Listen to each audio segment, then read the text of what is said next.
Halo, selamat pagi Bapak Ibu dan Saudara yang dikasihi oleh Tuhan. Kita berjumpa lagi dalam Salam Pagi. Mari sebelum kita membaca dan merenungkan firman Tuhan, kita berdoa. Tuhan Allah yang mengasihi kami, sungguh kami mengucap syukur untuk hari yang baru, dan biarlah melalui firman-Mu hidup kami boleh semakin diperbarui dari hari ke hari. Di dalam nama Tuhan Yesus kami berdoa. Amin. Bapak, Ibu, dan Saudara, kita akan membaca Injil Matius pasal yang kedua. Sesudah Yesus dilahirkan di Bethlehem di tanah Yudea pada zaman Raja Herodes, datanglah orang-orang Majus dari timur ke Yerusalem dan bertanya-tanya, di manakah dia raja orang Yahudi yang baru dilahirkan itu?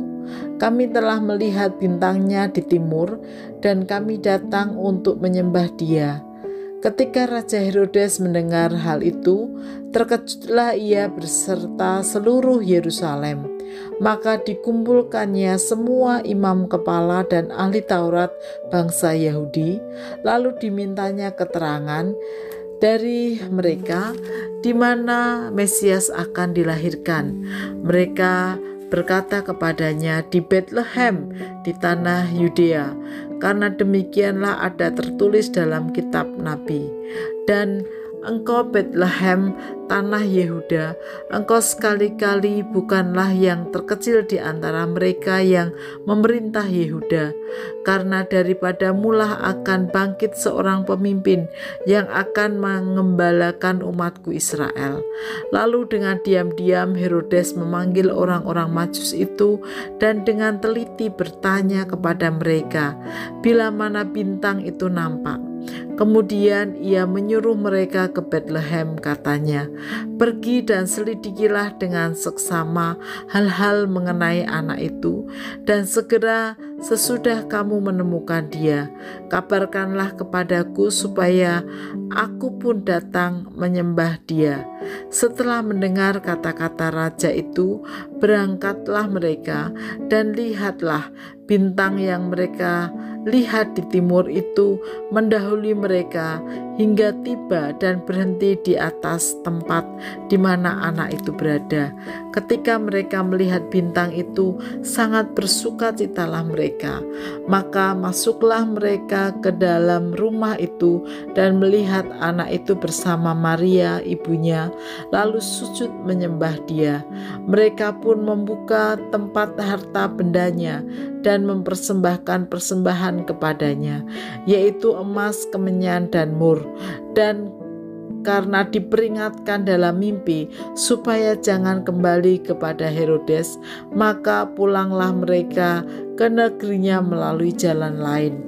Setelah orang-orang Majus itu berangkat, tampaklah malaikat Tuhan kepada Yusuf dalam mimpi dan berkata, bangunlah, ambillah anak itu serta ibunya, larilah ke Mesir dan tinggallah di sana sampai aku berfirman kepadamu, karena Herodes akan mencari anak itu untuk membunuh dia. Maka Yusuf pun bangunlah, diambilnya anak itu serta ibunya malam itu juga, lalu menyingkir ke Mesir dan tinggal di sana hingga Herodes mati. Hal itu terjadi supaya genaplah yang difirmankan Tuhan oleh Nabi, dari Mesir kupanggil anakku. Ketika Herodes tahu bahwa ia telah diperdaya oleh orang-orang Majus itu, ia sangat marah. Lalu ia menyuruh membunuh semua anak di Bethlehem dan sekitarnya, yaitu anak-anak yang berumur 2 tahun ke bawah, sesuai dengan waktu yang dapat diketahuinya dari orang-orang Majus itu. Dengan demikian genaplah firman yang disampaikan oleh Nabi Yeremia, terdengarlah suara di Rama, tangis dan ratap yang amat sedih. Rahel menangisi anak-anaknya, dan ia tidak mau dihibur sebab mereka tidak ada lagi. Setelah Herodes mati, tampaklah malaikat Tuhan kepada Yusuf dalam mimpi di Mesir, katanya, bangunlah, ambillah anak itu serta ibunya dan berangkatlah ke tanah Israel, karena mereka yang hendak membunuh anak itu sudah mati. Lalu Yusuf pun bangunlah, diambilnya anak itu serta ibunya dan pergi ke tanah Israel. Tetapi setelah didengarnya bahwa Arkelaus menjadi raja di Yudea, menggantikan Herodes ayahnya, ia takut ke sana karena dinasehati dalam mimpi. Pergilah Yusuf ke daerah Galilea. Setibanya di sana, ia pun tinggal di sebuah kota yang bernama Nazaret. Hal itu terjadi supaya genaplah firman yang disampaikan oleh nabi-nabi, bahwa ia akan disebut orang Nazaret. Bapak, Ibu, dan saudara-saudari yang dikasihi oleh Tuhan, dalam Injil Matius pasal 2 ini kita belajar bagaimana rencana Allah tidak dapat digagalkan oleh manusia, sehebat apapun manusia, karena Allah selalu punya cara untuk melaksanakan rancangannya. Ya, kedatangan atau kelahiran Sang Mesias di dunia adalah rancangan Allah. Ia hadir untuk menyelamatkan manusia.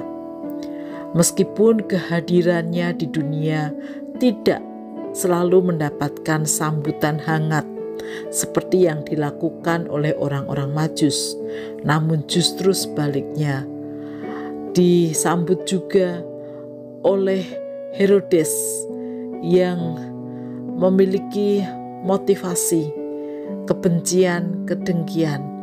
Karena itu berusaha untuk melenyapkan atau menggagalkan rencana Allah. Namun Allah bukanlah manusia. Ia adalah Allah yang sanggup menjaga agar rancangannya terus berjalan. Bapak, Ibu, dan saudara yang dikasihi oleh Tuhan, tinggal 1 bulan lagi kita akan masuk bulan Desember, yang berarti merayakan Natal, kelahiran Sang Juru Selamat, sebagaimana yang Allah rancangkan. Bagaimanakah sambutan kita? Dengan sukacita dan antusias, meskipun harus menempuh jalan yang sukar, seperti yang terjadi kepada orang-orang Majus, atau seperti Herodes yang menyambut dengan hati yang penuh dengan kebencian, iri hati, rancangan-rancangan jahat yang membuat orang berduka. Kiranya sambutan kita dalam menyambut Sang Juru Selamat adalah sambutan sebagaimana orang-orang Majus. Meski tak mudah jalannya, tetap bersukacita dan bersemangat menyambut Sang Mesias, bahkan memberikan ungkapan syukur yang terbaik dari yang mereka miliki. Dan mari kita juga belajar bahwa segala rancangan Allah dalam hidup kita tidak akan pernah gagal, bahkan tidak bisa digagalkan oleh manusia. Dan kita bersyukur bahwa Allah selalu memiliki rancangan yang terbaik atas hidup kita. Mari kita terus percaya akan rancangan Tuhan yang terbaik dalam hidup kita masing-masing. Mari kita berdoa. Tuhan, kami sungguh mengucap syukur bahwa rancangan-Mu adalah rancangan yang terbaik bagi kami.